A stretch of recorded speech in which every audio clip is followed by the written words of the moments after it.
예, 안녕하십니까. 서울 도태우입니다.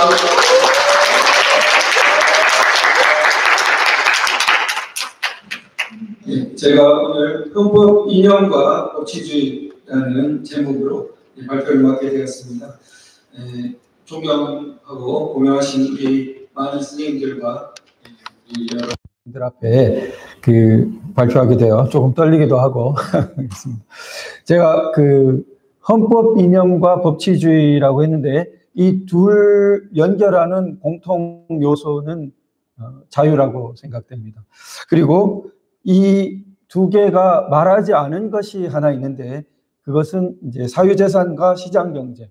그래서 헌법이라는 이 자유민주 정치제도 그리고 법치주의 그리고 사유재산과 시장경제 이러한 세 가지의 기둥이 우리 자유체제, 자유문명을 떠받치고 있는 가장 굵은 그런 요소가 아니겠나고 생각되고 전부의 공통 부분은 자유라고 생각됩니다.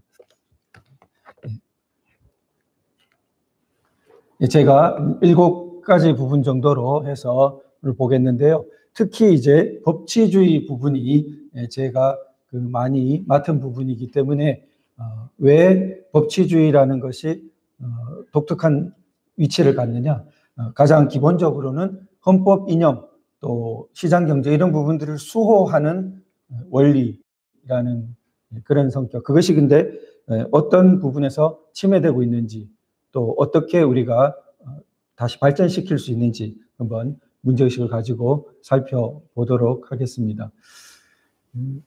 첫 번째로 이제 헌법을 저는 좀 역사적으로 접근해 보고자 합니다. 모든 나라가 헌법을 갖고 있다. 그냥 국가가 태어나면 다 헌법이 있다. 이런 측면보다는 헌법이란 말을 인류가 오래도록 몰랐는데 그런 말이 최초로 이제 생겨난 곳이 영국과 미국이라는 역사적으로 보면은 영미문화권에서 이런 헌법이라는 말과 이런 실체가 생겨났는데 그렇게 봤을 때는 그 헌법은 자유를 위한 투쟁, 자유를 억누르는 자의적인 여러 권력들에 맞서서 제도적으로 자유를 확보하려고 하는 아주 오래고 목숨을 건 끈질긴 투쟁 속에서 역사적인 연원을 두고 있다. 그것이 이제 대표적으로 미국에서 성문헌법으로 꼽히고 그리고 세계 각국으로 전파되었는데 전파되다 보니까 이름은 헌법인데 사실 실질은 헌법과는 반대편인 것들도 나타났는데 우리나라 옛날에 아까 전에 말이 나온 대한제국의 일종의 고정헌법이라 불리기도 하는 대한제국 국제라는 것을 이제 만들었는데 거기를 보면은 짧은 몇 개의 조항으로 되어 있는데 전부 내용이 전제 통치 체제를 세운다라는 내용이 골자입니다. 그러니까 자유체제, 자유를 주고 자유를 보호하고 하는 것과는 정반대 내용입니다. 그러니까 말은 헌법이라고 하지만 사실 헌법의 실질과는 반대죠. 스탈린 시대, 김일성 이런 북한에도 이름은 헌법이 있습니다. 그러나 저 헌법이라는 것은 자유를 위한 인간의 투쟁과 관련지어 보면은 완전히 반대편에 자유를 억압하고 복종을 규범화하는 그런 것이죠. 우리도 몇 년 전에 자유를 헌법에서 빼려는 무서운 시도를 경험했습니다. 자유를 뺀다는 것은 헌법 자체를 말살하는 것과 마찬가지가 되겠죠. 그래서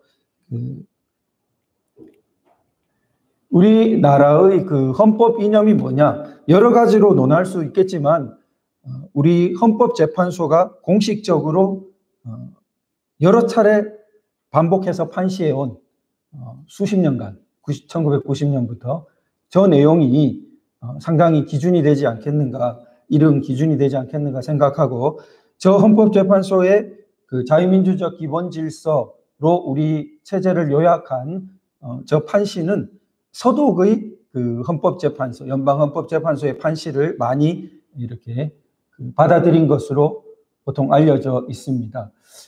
저 여러 가지 그 말 중에서 우리가 이제 눈에 띄는 말들을 보면은 중간에 법치주의적 통치 질서 해서 법치주의가 이렇게 나옵니다. 권력 분립, 의회제도, 복수정당제도, 선거제도, 자유민주 정치제도의 상당히 골간적인 부분을 보여주고 있습니다. 그리고 잊지 않고 사유재산과 시장경제라는 축을 언급하고 있습니다. 바로 앞서 말씀드린 세 가지 축을 모두 언급하고 있는 그러한 판시입니다. 이것을 외에도 학자에 따라서는 뭐 문화국가의 원리라든지 사회국가의 원리, 또 높은 단계의 법치 원리인 적법 절차 원리, 이런 것을 대한민국 헌법 원리로 이렇게 헌법학에서 추가하기도 하고 있습니다. 그런데 여기서 지금 법치주의가 가지는 독특한 지위가 좀 있는데, 아까 전에 헌법 이념의 한 부분이기도 하지만 다른 헌법 원리들을 수호하는 그러한 또 사명을 부여받고 있습니다. 사유재산과 시장경제가 침해될 때 법치주의라는 것이 그것을 수호하는 원리로 등장하고, 또 자유민주 정치 제도들이 흔들릴 때, 또 침탈될 때 그것을 원리적으로는 수호하는 원리로 작동하는 그러한 것이 법치주의라고 하겠습니다. 그런데 법치주의 할 때는 법치라는 말을 우리가 다시 한번 살펴봐야 되겠는데, 영어로는 이제 두 가지가 법의 지배라고 할 수 있는 것하고 수단적인 법치, 사실은 법치가 아니죠. 그러니까 법의 이름으로 그냥 통치를 하는 것, 법을 빙자한 것이죠.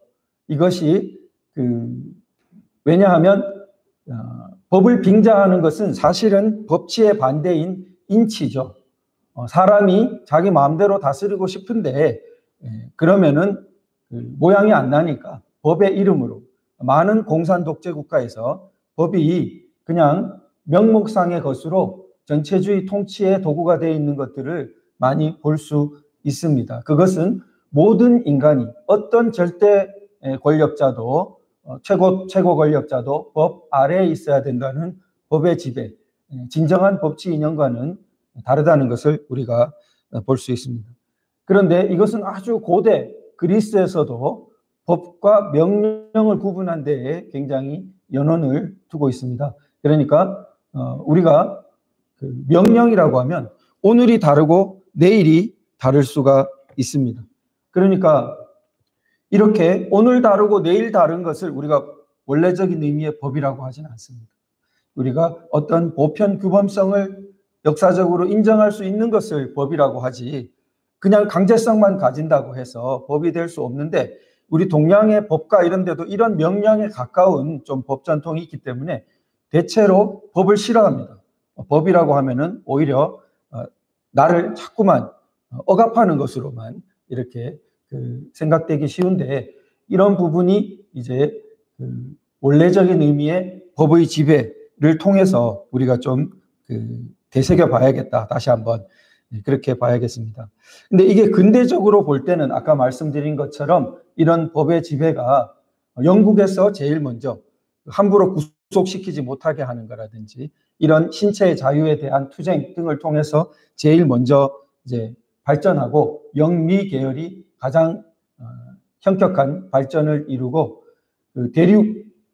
유럽 대륙 쪽에서는 이런 법의 지배가 주로 사유재산과 시장경제에 해당하는 경제 영역 부분에서 옛날에 로마법을 가지고 이렇게 제한적인 법치의 모습이 있다가 근대에 들어오면서 점차 확장되고 좀 섞이는 그러한 모습을 볼 수 있습니다.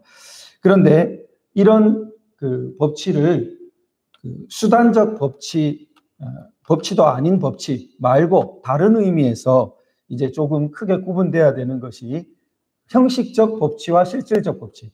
이것은 형식적 법치라는 것은 법이 정말 그야말로 전체주의의 도구가 되어버린 정도는 아니지만, 그 정도까지는 아니지만, 법치가 진짜 모습을 제대로 발현하는 주로 영미 이 법과 정치가 가장 선구적으로 발전했던 지역에서 그 모델을 보여준 실질적 법치와는 조금 거기에는 못 미치는 그 부분과 구분되어야 되겠습니다. 근데 이런 부분은 우리 헌법재판소와 우리나라의 법학회에서 일반적으로 인정되고 있습니다. 이 둘을 구분하는 것은. 그래서 그 실질적 법치, 그 높은 단계의 법치는 위에 보시면은 목적과 내용 또한 헌법 이념에 부합되어야 한다. 가까운 예를 한번 보시면은 이성윤 의원에 의해 가지고 그 정말 그 낯뜨거운 특검법이 발의되었다가 진행은 되지 못하고 있습니다. 그 내용이 어땠냐면은 아직 재판 중인데 2심 재판 중인데 1심이 이제 마음에 안 드는 결과가 나왔습니다. 그러자 그 1심의 증인들을 특검 이름으로 다 새로 조사하겠다. 그 사람들은 이 허위 증언한 거다. 이렇게 단정을 하고 그 특검을 통해서 새로 조사하고 그 다음에 그 수사했던 검사가 오히려 불법한 거니까 그 사람도 특검이 조사하고 아직 2심 중입니다. 그리고 심지어는 뭐까지 넣었냐면은 이 이성윤 의원의 관점에서 자백을 합니다. 즉 뭐냐면 내가 허위 증언을 했다. 내가 검사의 유혹에 넘어가가지고 잘못했다. 그렇게 하면은 뭘 해줄 수 있도록 했냐면 그 사람을 무죄, 그러니까 그 사람은 빼주는 그러한 내용까지 가능한 것을 법의 이름으로 제출한 것입니다. 이것이 만약에 여기 보면 형식적 다수결로 이제 다음 보면은 통과가 됐다고 하더라도 예를 들어 이 형식적 다수결로 우리가 통과를 그걸 시켰다고 하더라도 그게 법일 수 있겠느냐? 그걸 가지고 이 통치하는 것을 법치라고 할 수 있겠느냐? 그것이 이제 실질적 법치가 되지 못한다는 그러한 내용입니다. 그 실질적 법치의 적용 범위는 그 입법 과정, 국가작용 전반에 다 이제 확대되는데요. 예를 들어 국회의원이 국회법에 정한 어떤 그 심의권을 제대로 보장받지 못했다. 그러면은 심의권 침해 인정만이 아니고 그 의결된 가결 선포가 무효다. 이런 소수 의견, 헌재 소수 의견이 나와 있습니다. 다수 의견도 심의권 침해까지는 인정합니다. 그런데 그렇게 되면 무효까지 봐야 된다라는 것이 이제 헌법재판관 4명의 견해로 나와 있고 이것이 실질적 법치 이념을 상당히 강화한 것으로 볼 수 있습니다. 가까운 예로 어떤 것이 있었냐 하면은 우리 유명한 25만 원 전국민 지급법이 있었는데 이 법을 통과시켜서 결국은 거부권에 의해서 지금 이제 공포가 되지 못하게 됐는데 25만 원 지급법을 통과시킬 때 국회법에 보면은 이렇게 상당한 규모의 예산을 수반하는 법을 통과시킬 때는 예결위의 협의를 거치도록 그렇게 되어 있습니다. 예결위 협의 안 거쳤습니다. 안 거쳤는데 뭐라고 변명하냐 하면은 상당한 요 말이 추상적이니까 어느 정도가 상당한이냐를 국회 규칙으로 정하도록 해놨는데 국회가 게을러서 정하지 않았습니다. 그러니까 얼마만큼이 상당한지를 우리가 판단할 수 없으니까 이거 예결이 안 거쳐도 된다는 식의 논리입니다. 이 전국민 25만 원 지급법은 최하 13조 원, 많게는 17조 원의 예산이 국가 공식적으로 그것을 추산했습니다. 해보니까. 그리고 한 해 장애 관련 복지 예산 전체와 맞먹는 예산입니다. 그런 예산, 추경 예산 전체의 4배인가 이렇게 달하는 예산을 다루는 법을 상당한 규모의 예산이라고 애매하다. 그거는 굉장히 형식적인 해석이죠. 그래서 이렇게 만약에 국회법을 지키지 않는 절차를 지키지 않는 과정이었다면 무효까지 선포되게 하는 것이 이제 실질적 법치의 원리라고 볼 수 있겠습니다.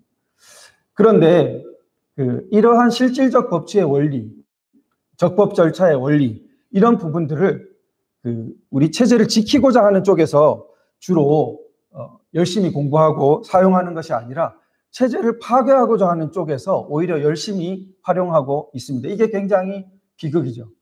그러니까 적법 절차 원리를 도입해 놓았더니 87년 이후에 어디다 신나게 쓰고 있느냐? 이 적법 절차 원리가 발현된 대표적인 형사소송법의 개정이 위법 수집 증거 배제 법칙입니다. 그러니까 이 범인을 잡는데 꼭 필요한 증거 같은데 수집 과정이 굉장히 위법했다. 그러면은 안타깝지만 증거로 할 수 없다. 이것이 이제 높은 단계의 어떤 법치를 표현하는 그런 영미 계열에서 발전한 원리인데 받아들였습니다.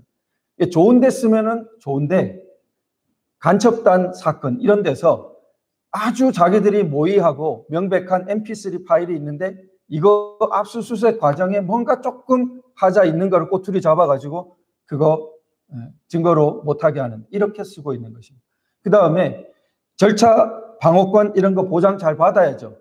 그런데 어디다 쓰냐? 최근에 청주 간첩단 사건 많이 들어보셨을 텐데 요즘도 간첩단 수사를 하긴 하는구나, 안도를 조금 하게 하셨던 이 간첩단 사건에서, 그런데 잡아놓으니까 뭐하냐? 다 풀어줘 버렸어요.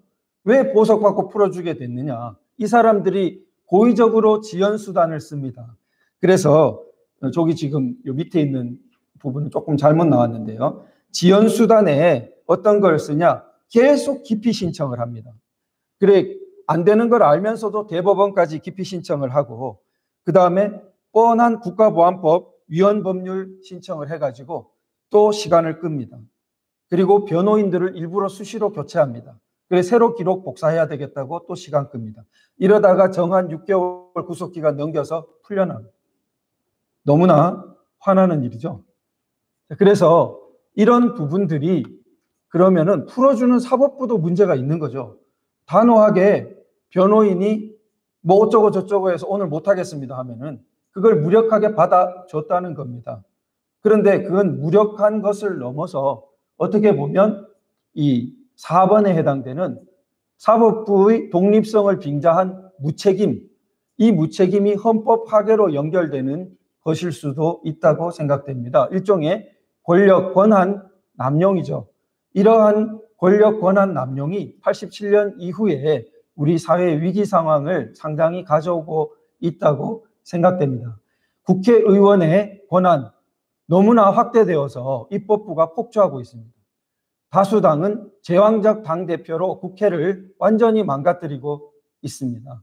그래서 중심을 잡아줘야 될 사법부, 그리고 공정한 선거관리 쪽에 고유 업무를 담당해야 될 선관위, 그런데 독립성을 빙자해서 어떠냐? 무소불위의 기관이 됩니다. 저도 깜짝 놀랐는데 검찰에서는 선관위가 고발을 하면 법원이 고발한 것처럼 생각해서 아주 부담을 갖는다고 합니다. 그러니까 선관위의 지역구 선관위원장이 부장판사입니다.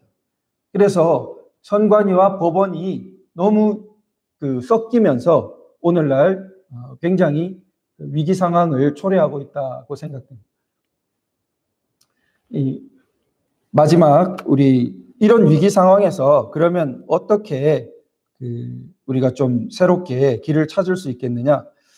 앞에서 발표하신 이춘근 박사님 말씀처럼 저도 굉장히 담대한 그러한 좀 비전과 이념 추구가 필요하다, 그렇게 생각됩니다.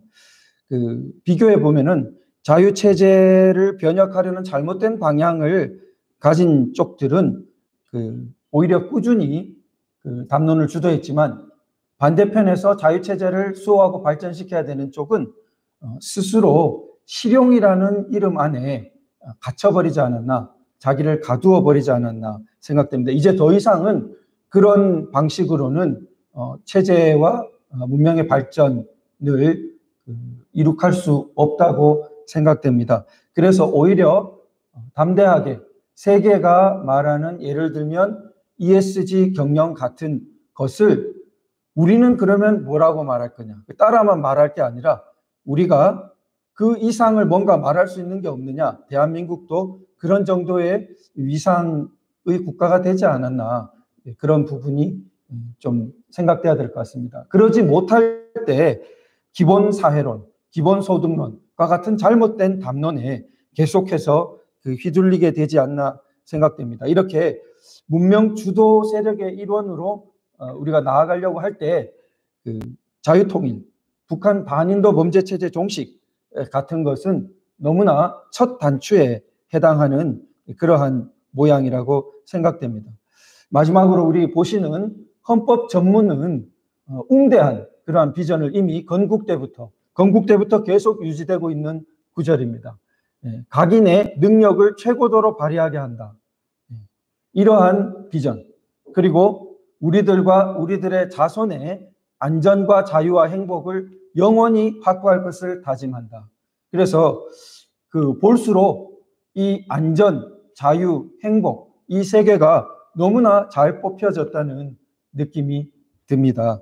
우리 안보를 포함한 안전 늘 문제되지만 이 안전을 강조하면 자유가 또 서로 침해될 수 있는데 함께 안전과 자유 그리고 더 높은 단계에서 이 고차원적인 행복, 물질적인 행복만이 아니라 아주 철학적이고 정신적인 행복을 포함한 이 행복까지 모두 자손에까지 영원히 확보하도록 우리 헌법 전문은 다짐하고 어떻게 보면 명령하고 있습니다. 이런 부분을 우리가 다시 한번 되새길 때 우리 헌법 인용과 법치주의를 바탕으로 대한민국이 기적적으로 다시 한번 세계를 주도하는 역사를 쓸 수 있지 않겠는가 생각합니다. 부족한 발표 들어주셔서 감사합니다.